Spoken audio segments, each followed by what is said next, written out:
Everyone, welcome to another edition of the Final Down NFL podcast with me, Jim, Finn, and Punk Raider. We're here to talk about the NFL boys. How are we doing today? Living the dream. Although we didn't all have a roast chicken for dinner, so not that great actually, in hindsight. I've had a roast chicken dinner. Denver Dave's off wherever he is doing whatever he's doing. Yeah. So, all is good with the world. He's got out of doing a review. So we're trying to autopsy all the divisions. He's run away for this one. It is the NFC North this week, boys. We've done all the AFC. We've done almost all the NFC now. Only the South to go after today. It's dreadful. So run out of content. Luckily, Punk, we've got an entire draft to sort out. So we'll be steaming headlong into that very, very shortly. But we're going to do what we've always done with the Autopsy series, and that is we're going to go through all four teams in this time NFC North. We start with the team that finished top, and we end with the team that finished bottom. And so that starts us off with and we've got a 5-minute timer as well. I better remember that. And a 5-minute timer. Yeah. Normally we only it'll be introduced chaos 5 minutes. it. Yeah, but we only brought in the 5-minute timer because Dave couldn't remember what 5 minutes looked like, so we'd dribble on for hours. I mean, come on. I know that and you know that, but we better just use it anyway. So let's bring up the 5-minute timer, and we're going to talk about the Vikings right now. They may have won the division out of canter, but I'll be fascinated to know what you other guys think of this season for the Vikings. They won 13 games, but had a negative point score differential. They beat the Packers and Lions at home, but then lost to them away later in the season. The schedule fell kindly for them, and they got lucky against the Dolphins team without Tua. I don't know about you, but I've seen this script from the Vikings too many times over recent seasons to be convinced they could have done anything in the playoffs anyway. Best game? Well, there's only one contender for this one, possibly the best game of the season, Week 10 in Buffalo. Down 27-10 late in the third quarter, they managed to hit 3 touchdowns to force overtime, with drives including the 4th and 18 one-handed catch by Jefferson. That got stopped on the 1. Then the Vikings got a fumble recovery touchdown on the next play. The Vikings got the field goal and picked Josh Allen to ice the game. Worst game, then you lost 4 regular season games, all to goodish teams. But when they lost, boy, did they go all in on the loss, giving up over 40 points to the Packers in Week 17. Losing 40-3 at home to the Cowboys in Week 11 was horrific. But to go into the playoffs and fold to the Giants in the wild card, that's been the most frustrating loss this season for the Vikings. So with all that being said, boys, what's your opinion on the Minnesota Vikings this year? I think it's a bit of a... Oh, Finn. Oh, God. Oh, well. Finn, you started. Keep on your toes, Jim. That's what we like to do. I think it's it's just, like you said, we've seen it so many times from the Vikings. On paper, you look at them and you go, strong side, got some good players, both sides of the ball. Yes, this season sort of fell kindly in terms of the fixtures.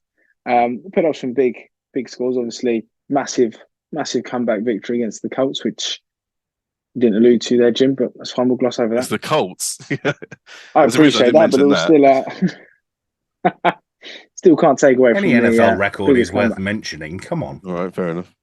You know better by now, Jim, but here we are. We're still down that far to the Colts. That was ridiculous. But it was still a big comeback. It's the best game, in it to start with. You can't. You don't come back. I'm not sure it actually like happens unless you believe you can. That's not real. Yeah. Okay. But I think they had some. They played well, but then they had, like you said, when they lost big.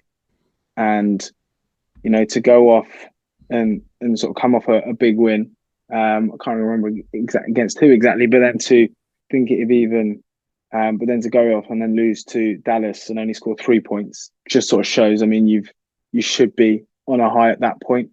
I think as well they'll be really frustrated with the playoffs. They would have probably been expecting a win against the Giants, particularly they got the win in the regular season. Giants were a bit of a dark horse, as we've mentioned before, but they'll definitely be disappointed with that. But yeah, I think overall a strange season for them. A lot of positives. They've now got some gaps to fill as well in the off season, so be interesting to see what they do to plug those. But yeah, overall I think relatively good season. Strange one, but they'll be pleased. I think Vikings fans will be annoyed. I don't think they'll be particularly pleased.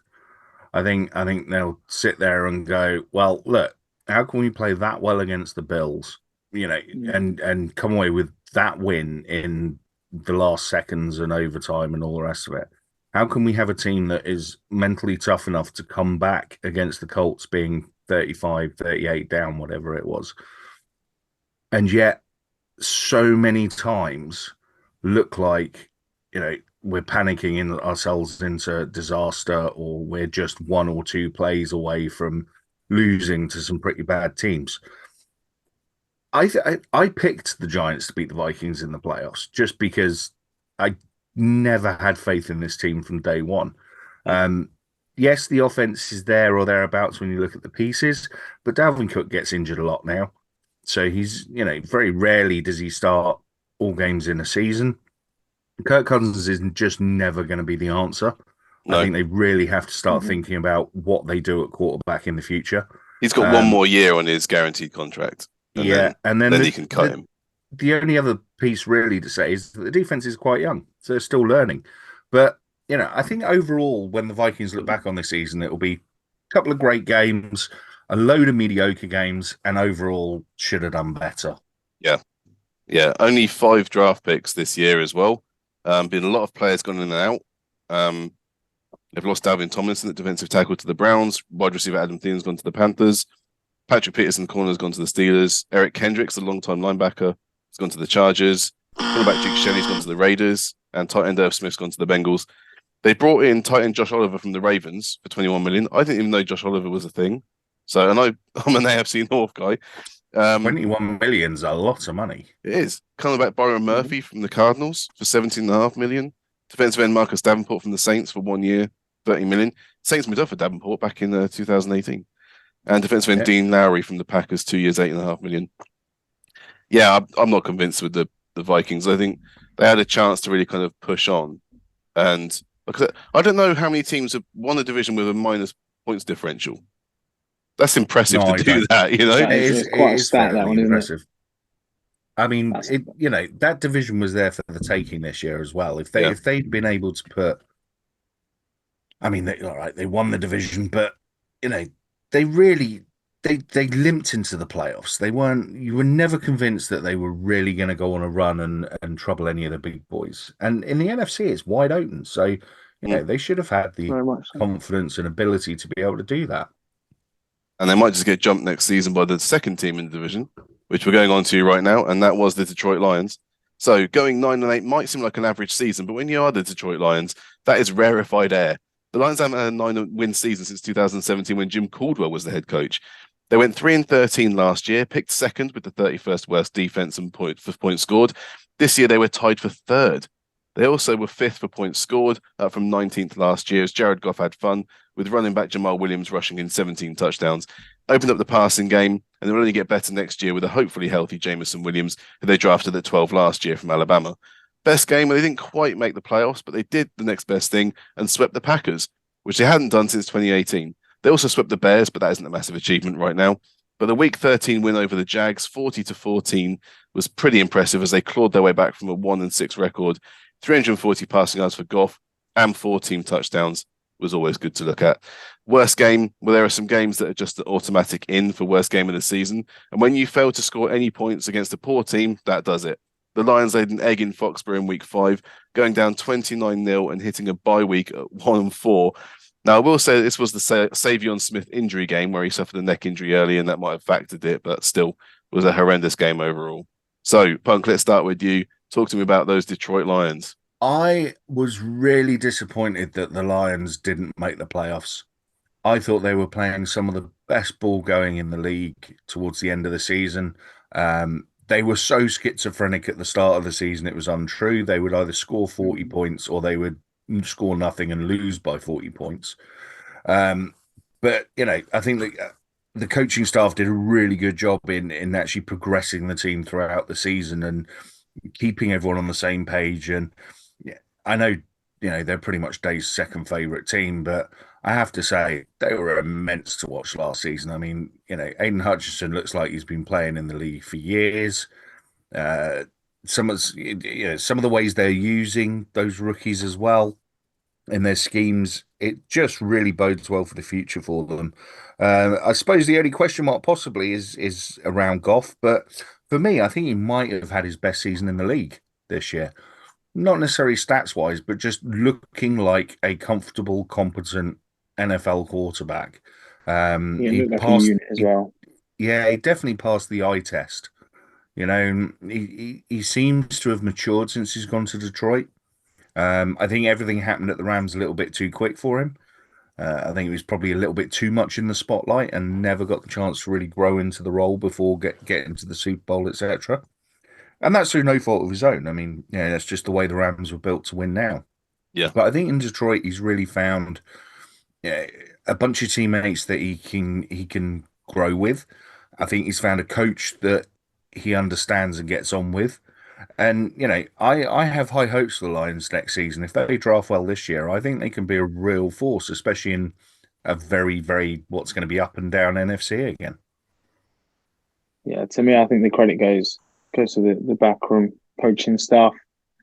Season did not start well at all, albeit there was positive signs with the high scoring games. You could see they were putting points on the board, and they can go down the field, run through progressions and plays and actually score points. So that was never a concern. It was the other side of the ball. They just couldn't stop the opposition from scoring.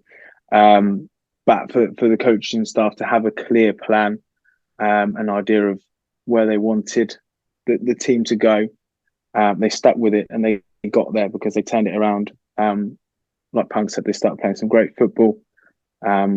They're really then finding their groove, getting into winning streaks. There was those couple of blips early on in the season where they only scored 6 across 2 games, and those 6 were in 1 game. But after that, they really started to turn it around and start progressing forward. Shame. Well, not a shame for me because we made the playoffs and they didn't. But they'll be. Oh, the Seahawks comment came in. Well, had to get it in there somehow.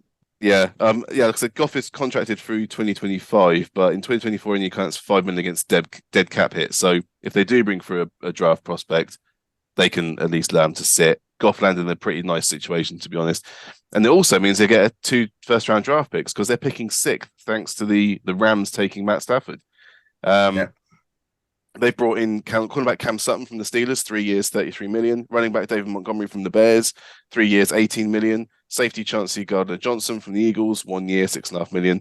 Cornerback Emmanuel Mosley from the Niners for 1 year, $6 million. Guard Graham Glasgow's back from the Broncos on a 1-year deal, and wide receiver Marvin Jones is back from the Jags as well. They've only lost running back Jamal Williams to the Saints, cornerback Mike Hughes to the Falcons, and wide receiver DJ Chark to the Panthers. See, what I like about the pickups they've made so far is that, at the end of the day, they're not picking up superstar players. They're picking up players that they think they specifically can get a job done for them. So, Montgomery, we've always said he's a decent running back, but he's been in a bad situation. Well, now he's in a good situation. I think him, DeAndre Swift, they're gonna be a good team next year. I can feel it in my bones. They're gonna be a good team, and I think one that everyone needs to keep an eye on. To be honest, they went 8-2, didn't they, down the stretch? So they've got. I mean, they're not going to be drafting hungry as well. They've gone and addressed things like bringing in Chauncey Gardner-Johnson and starting to shore up that secondary because that was causing them issues at the start of the season. Yeah. So, yeah, love what the Lions have done. They've got a plan and they're sticking at it. Exactly. Let's go on then to team number 3. Team number 3 in the NFC North. Bad, isn't it? Ooh. And after more than 30 years of either Brett Favre or Aaron Rodgers as the QB1 in Green Bay, we're about to see a new era for the Packers. It comes on the first losing season since 2018, and after 3 straight years with 13-win records in the regular season. It started okay. 3 wins in a row had them at 3-1, but then came a 1-7 slump, had them unlikely to make the playoffs. A 4-win streak that was halted by the Lions in Week 18, and the Packers end up out of the postseason and staring at the abyss. They didn't blood in Jordan Love when the season looked lost, so they have no idea how good or bad he is, and they haven't built a strong offense around Love to help him, and they're playing hardball over the draft picks with the Jets. Best game, I didn't pick the Week 17 beating of the Vikings because it wasn't a great display from the offense despite the team scoring over 40 points. Instead, I'm taking the Week 10 overtime win over the Cowboys. They were down by 14 at halftime, but this was one of the few times when Rodgers targeted Christian Watson, and he got 3 receiving touchdowns on the way to an important comeback win.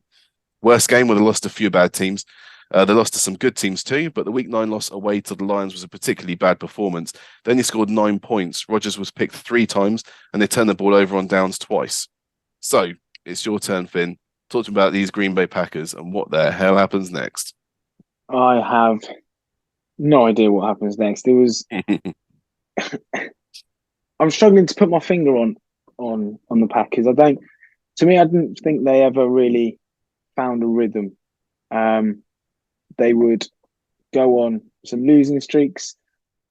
They'd get a win. You think, oh, maybe this time they can sort of turn it around and get on a bit of a run. And then no, they hit another loss. So I don't think they ever quite found a rhythm. I don't feel the team was a unit. I don't know if there was something bigger going on in the locker room that was playing a part to that. But to me, it just didn't feel a team.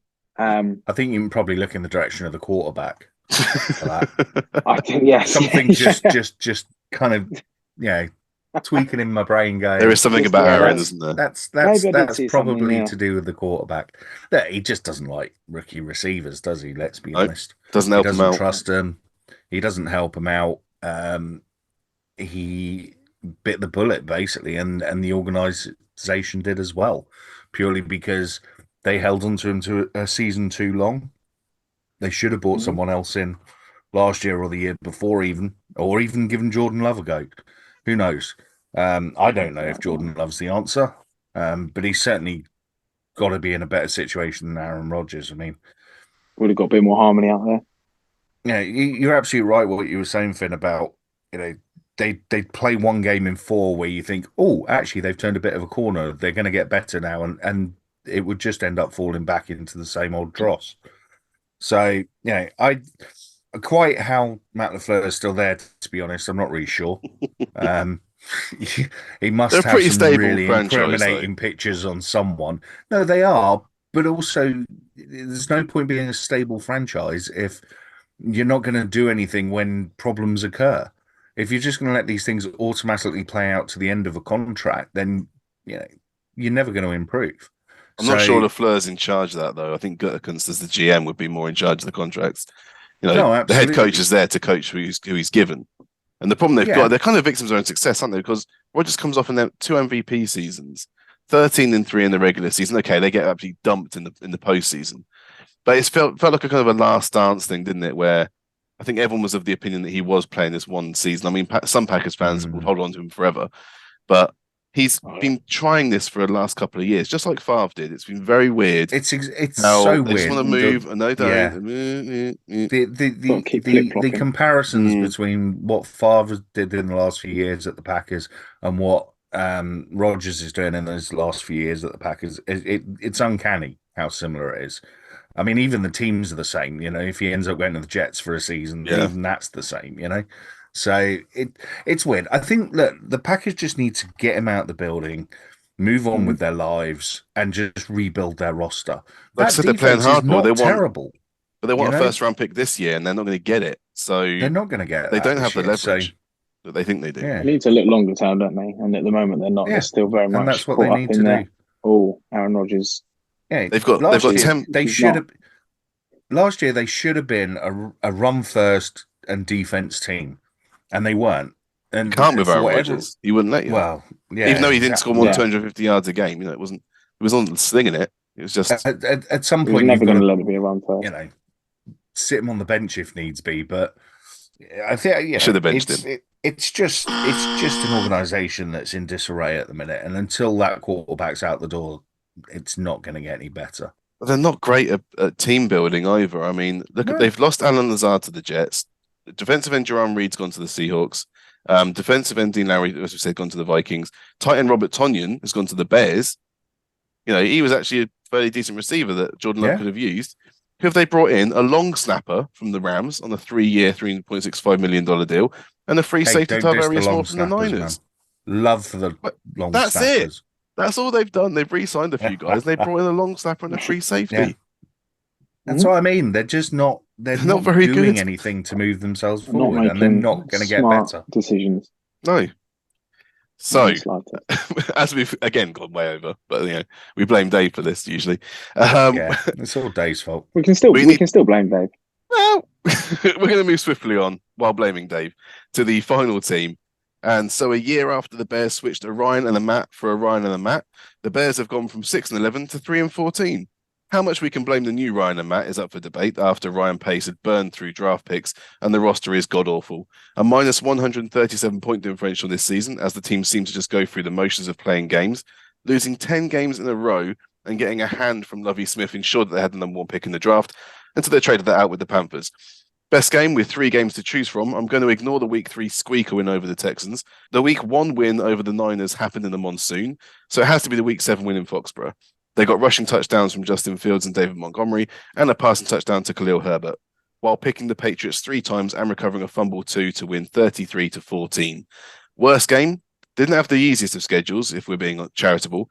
They were facing the NFC and AFC East teams, so there is some level of excuse here for the record, but I'm not sure I can find an excuse for the Week 6 loss at home to the Commanders.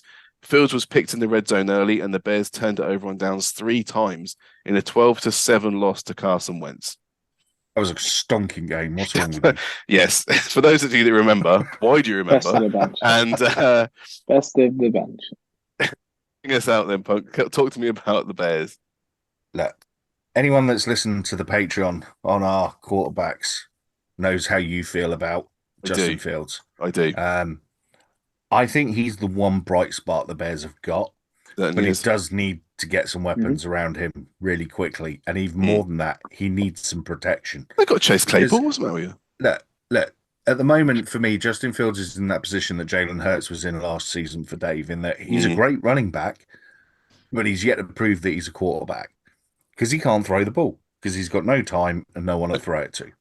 So, it'll be interesting to see this season whether finally, after getting rid of all the Khalil Macks and so on and so forth over the last couple of years, whether the Bears can actually start rebuilding, because it's been a bit of a fire sale and it's just been an absolute nightmare for 3 years now, 3, maybe 4. Yeah. So, all that early promise of Justin Fields will all go to nothing if they can't come together and actually, I think they've done the right thing. They've dropped out that number 1 slot. They definitely don't need a quarterback. They need multiple picks in multiple positions. So, absolutely did the right thing by selling out to the Panthers. I feel they sold slightly cheap. I think they could have got a bit more, but they were happy. So, good luck to them. The Bears are just a nothing team at the minute. It's not even so much that they're interesting in a rebuild, kind of like, I don't know, the Rams might be next season or the Lions were this season. You can see shoots and stuff. You can't see anything from the Bears. Apart from Justin Fields, they have very much a one-man nothing. team, isn't it? Yeah, absolutely nothing. And that's unbelievable to say on a 53-man roster. I think the key to the future and success, if it gets there, is building around Fields and doing it quickly. Like we've said, we've seen his ability to run. No one's disputing that, but we've not yet seen his capability to throw the ball. And that is because he's got no options to throw to, like Punk said, no options to throw to, no one to protect. He's got no time in the pocket, and he ends up scrambling and do it all himself, which you can't rely on that. There's only so much that one man can do. It takes a few years. And if, the Bears are in that situation where if Fields was to get injured, who'd you look at and go, actually, he's going to slot in and it's not going to really hinder the squad. They're just going to carry on. They can't carry on. No, they can't carry on. The coaching's been abysmal. I'm not letting the coaching staff off the hook here because we said many times last season, the season before last, when Matt Patricia was there, that, they were literally trying to get their quarterback killed. No, Matt Nagy. Sorry, Matt Nagy, not Matt Patricia. Yeah, Patricia was in Detroit. Yeah. Too many Matts. Yeah, but this guy was the defensive coordinator for the Colts. Matt Eberflus, who cares? It was a reach to take him in the first place. I don't know why he got the job, but he got it. No. The defense isn't any better. They were last in points allowed. Last in passing yards. They were first in rushing yards, so congratulations on that one. They have made some moves at least. Hang on. Soldier Field is supposed to be a fortress. You know what I mean? It gets cold there. It gets windy there. It used to be a fortress. I remember the 85 Bears. They used to have monster defenses. Even the Bears going through the 90s would at least have a defense that was, in the upper echelons of the league. They've lost their way. They need to find their ethos and just kind of go back to basics a little bit and build something. Feel of the club. Instead of all these throwaway parts that they just seem to be picking up at the minute. Anyway, I've taken us over again. Oh, well, we're over. We've got 10 picks. They got 10 picks in the draft. They got 2 second-round picks. They've brought in Tremaine Edmonds, a linebacker from the Bills, 4 years, $72 million. Guard Nate Davis from the Titans on a 3-year, $30 million deal. Defensive end DeMarcus Walker from the Titans, 3 years, $21 million. Linebacker TJ Edwards from the Eagles. Running back Travis Homer from the Seahawks. Defensive tackle Andrew Billings from the Raiders. Robert Tonyan from the Packers, we mentioned before. Running back Donta Foreman from the Panthers. So these are some fairly decent names coming in. Out has gone David Montgomery, running back to the Lions. Tackle Riley Reef to the Patriots on a 1-year, $5 million deal. And outside linebackers Matthew Adams and Nick Murray to the Browns and Eagles, respectively. So, and they have got the most cap space of any team as well. So they could still, they spend some money. Do something. Yeah. The problem is they won't trust that team to do Bears. It. No, exactly. Yeah, they've got the ability, but will they? Probably not. You look at some of these players that you mentioned there. So Billings, for example, he's fine. He's an average defensive tackle. He's not going to win you 3 games a season. You look at Donta Foreman. He's a change of pace back. It's just a change of pace back. It's a third down. They're not building. They're just picking up players for the sake of picking up players. Yeah, exactly. There's no cohesive plan, and that's what they need. That brings us on to the final section then, guys, and that is when we look at the 4 teams and how they stacked up this year. What do we expect for next year if we look into our crystal balls? Is there any movement up or down from any of those 4 teams? Obviously, some Vikings, then Lions, then Packers, then Bears. I think the Lions can seriously look at challenging for the division next season. Yeah, I agree. A good draft, and I don't see any reason why they can't. The Vikings really need to kind of shake themselves out of lethargy. I think the bottom 2 will be the bottom 2. I don't see any change there. If the Bears draft really well, they might win 5 games if they're lucky. So it's. I think it's too soon.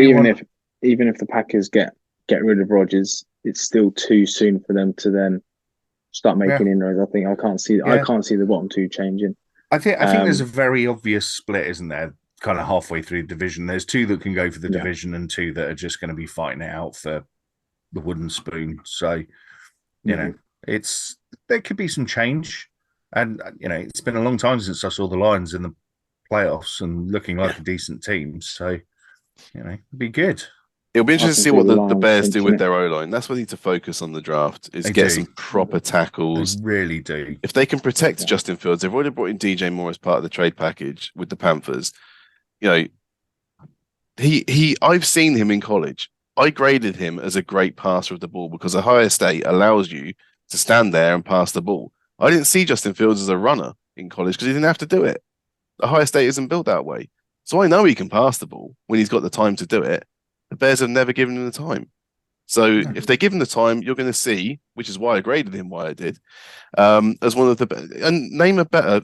What's the NFC conference quarterback listing like for you guys then? Because he's number 2 at least for me. Maybe number 1. I think it's number 2. Jalen Hurts number 1. Justin Fields is probably the second. I put Fields up there. I forgot about Jalen Hurts. Speaking about Jared Goff having one of the better seasons of his career. Yeah, but he's still Jared Goff. He's still a Geno Smith. He's still the guy that you're still looking to the future and who can I get in instead. He's a bridge guy. He's one that you can sit a rookie behind with potential. The thing with Fields is you've seen there's a lot. Prescott's got to be in there. No, he doesn't. Middle of the pack, Dak. Got that longevity. He does. Middle of the pack, Dak can he's done more than Justin's done in the last few seasons. He's been around for longer. That's all.